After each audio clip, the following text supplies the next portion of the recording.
Cover up. Face-covered ICE agents and unruly protesters reignite debate over mask ban. Should New York City have a renewed mask ban? The question is weighing on the minds of many New Yorkers lately. As masked individuals continue to participate in protests, sometimes leading to public disorder, and concerns rise over the anonymity of immigration and customs enforcement ICE agents who don face coverings during operations near immigrant communities and courts. New Yorkers are at a crossroads on whether they want elected officials to pursue a full-on public mask ban. Historically, New York prohibited wearing masks in public with certain exceptions, a ban that remained largely in effect until it was suspended for public health reasons at the onset of the COVID-19 pandemic in 2020.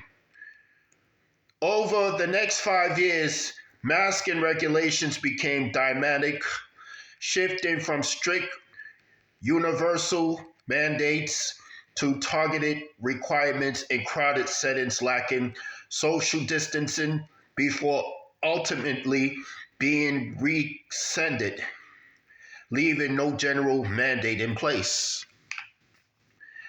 But the recent uptick in ICE raids and unruly protests are forcing some New Yorkers to rethink the issue of masks. As it stands, New York State does not have an outright ban on masks. However, per language in this year's $254 billion state budget, anyone in the state who commits a crime while wearing a mask to conceal their identity is breaking the law. The new mask law took effect on June 8, 2025, after the budget was approved. A statute created a Class B misdemeanor to crack down on individuals who use a mask to conceal their identity when committing or fleeing from a Class A misdemeanor or higher.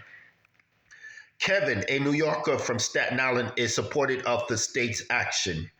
If worn while committing a crime, it should be considered an additional charge, he said. Whether or not this extra provision is enforced when a masked individual commits a crime is unclear. AM New York contacted the mayor's office to find out, and it's awaiting a response. Protections for health and safety. Governor Kathy Hochul's office, when contacted by AM New York about the implications of the statute for people with health conditions, only provided comment on the criminal enforcement provisions of the law. However, the state's criminal provision does not appear to affect individuals who wear masks for legitimate health reasons, a critical consideration for immunocompromised New Yorkers. Zeroing in on the flu alone, the state's Department of Health on Tuesday announced that healthcare personnel who have not received this year's flu vaccine must wear masks in areas where patients and residents may be present. Meanwhile, the state health department recommended several flu prevention actions, including frequent hand washing, avoiding touching the eyes, nose, and mouth, and minimizing close contact with sick individuals. Notably, wearing a mask was not among the recommendations. Wearing a mask to prevent the flu is only one medical reason New Yorkers choose to wear them. Leah of the Upper West Side has a condition called toxin-induced loss of tolerance, TILT, that makes her allergic to elements in the air such as cleaning projects, exhaust, and fragrance. I carry a mask with me everywhere I can go.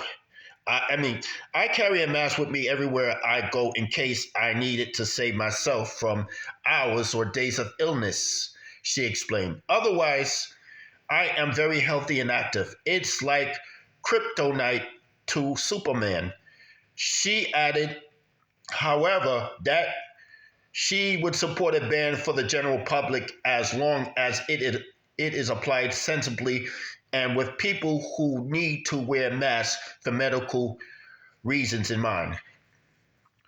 Where masks are banned, the mask law is clearer in nearby Nassau County, which has barred masks since August 2024. Since then, however, Bruce Blakeman, Nassau's county executive, has made an exception for law enforcement officers. Across the country, in Los Angeles, the opposite is almost true.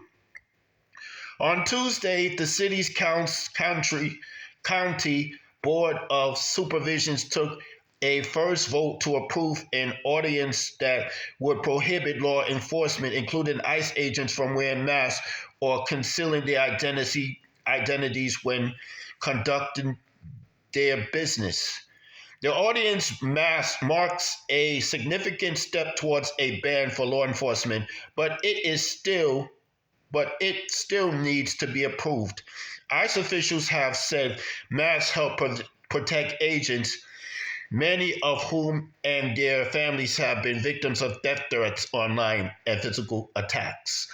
That's all I have to say for this video.